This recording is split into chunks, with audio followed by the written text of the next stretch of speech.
Greetings sailors and welcome to a random bit of footage I found from the start of this year, so it's approximately 5 years old. This is a ship that possibly you forgot existed. It's the Wukong, aka that Pan-Asian Charles Martel clone, and you don't really see it played very much. The other one that they put out, the phj, you do see that a bit more, and honestly it's the more interesting ship because you have a slightly longer reload, but you have an improved sigma value. So generally speaking, your shots will go where you want them to a bit more often.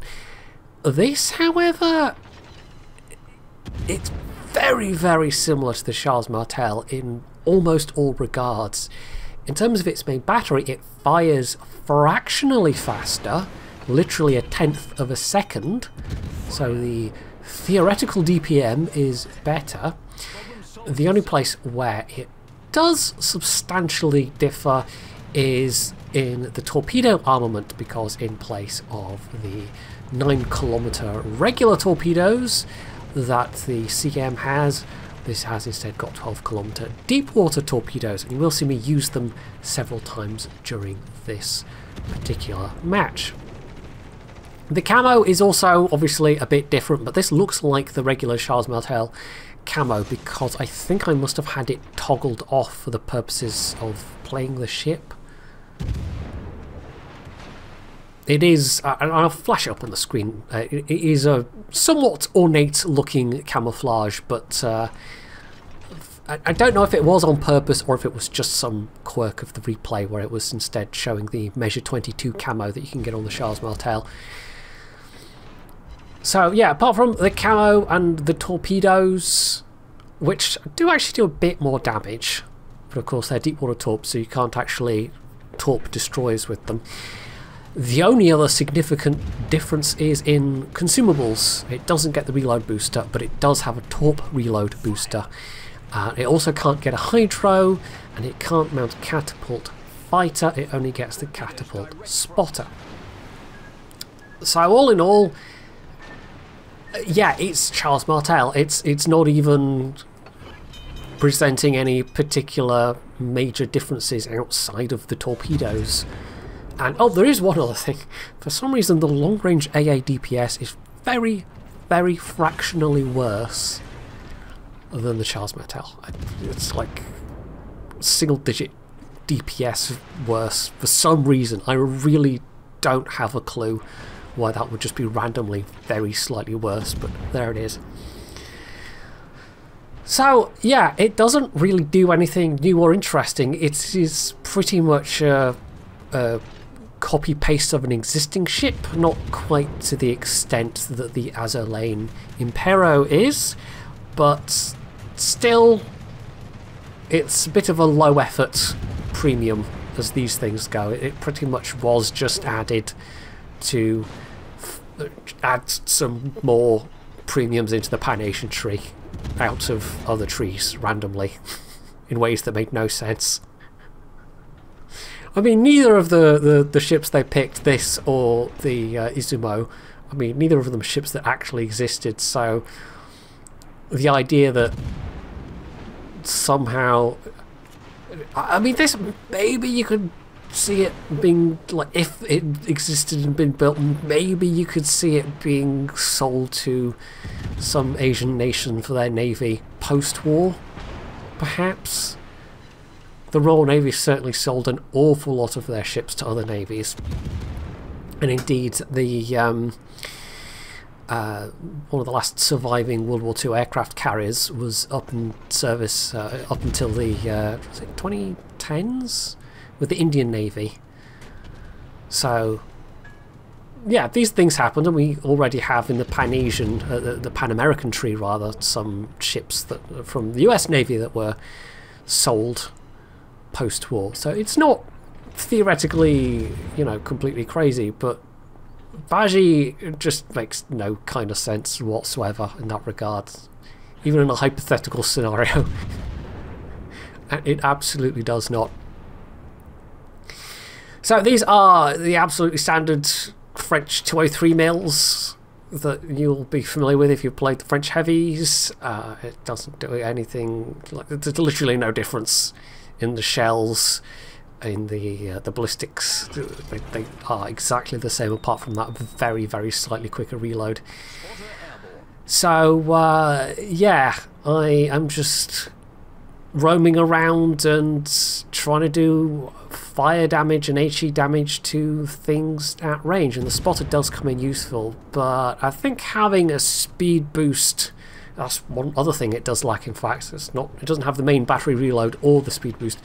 The speed boost would have been more useful on the Charles Martel for this particular set of circumstances. And I do keep putting out these deep water torps, but I don't think I actually hit anything with them. There's a reason why you don't see this, really. It's just, it's absolutely just filler. It's tech tree filler. And it has nothing to particularly commend it to actually spend any money on it.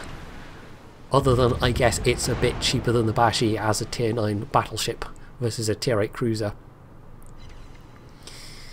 So nice use of the AP there against that Huang He, who is very badly down tiered. I mean, this is a top tier game, so it's alright for me. But I am coming under a reasonable amount of fire. I mean, it's not even quite a million potential yet, but I have lost half of my hit points. And as this is a domination game, it's been a bit more focused around the cap circles, but it's been a bit of an odd one overall. I mean, we've only just capped D. We do have the B cap, but we're probably going to lose it. And a lot of the ships we had here have been pushed by the enemy team, or even outright sunk by the enemy team, who are being there's been a kind of slow push on this flank. It's not been especially aggressive necessarily. But I guess the same can be said of our team on the other flank, given that they've only just taken the D cap and the enemy team is only just getting the C cap. So in terms of the actual cap circles, you know, it's taken quite a long time. The A cap is obviously the one we started with, so if they do get it, it's going to be a bit of a bummer for us, but we are just ahead on points. At the moment, I'm just making myself a nuisance as much as I possibly can to try and delay the inevitable, because we've now got that swing of ships coming round from the south, which hopefully can take back the sea cap and maybe take down some of those enemy ships in the process. I think, however, my hit points are not going to necessarily last all that much longer. I mean, dodging against the enemy Charles Martel and trying to bounce their shots it's not too difficult overall. But the moment any battleships start focusing on me, the armour is going to start not really holding up, and I've just been forced back and back to this line here. And I could potentially have tried to stealth up and relocate, but that would have cost me a whole bunch of damage. And there is also a carrier in play, even if it's bottom tier, so I wouldn't necessarily have been able to remain unstealthed for as long as I would have wanted to. So there goes the cap. They do have now 3 caps, but hopefully that advantage won't last for too long. However, in terms of points, they are about to take out Geneise now, but hopefully we can finish this Bismarck at the same time, because that Massachusetts is now pushing up from the south. But I really need this Bismarck not to fire at me, because I don't have a lot of manoeuvring room left.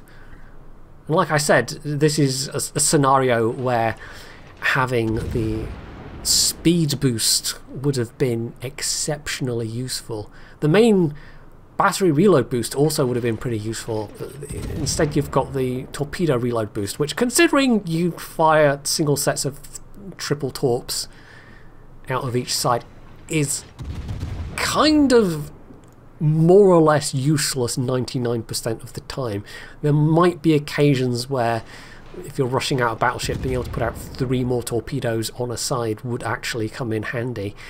But yeah, it's not a very attractive package overall, especially with the defensive too. I mean, these days that's less functionally useful for the most part than having a Hydro.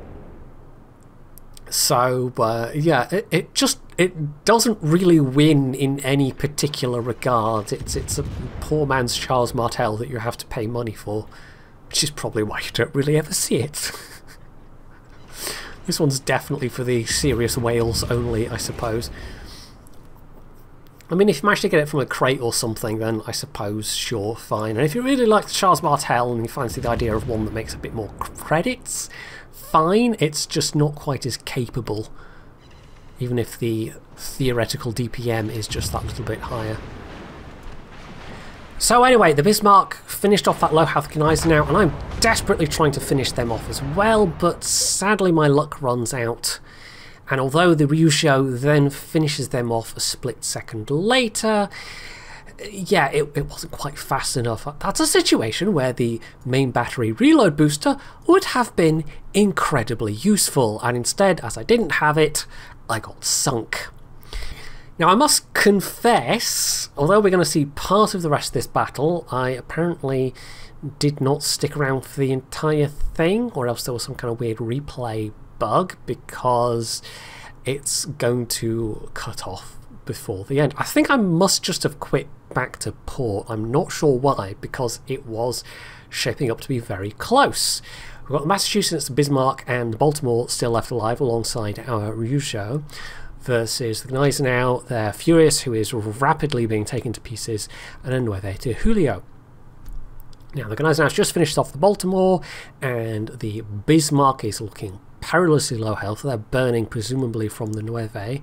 Furious is not long for this world, it seems like, and then it stops. Now I did take the score screen so I can see that we won by killing all the enemy ships. So it's probably the Massachusetts that did the final bit of business, because they had the best health at the end of that.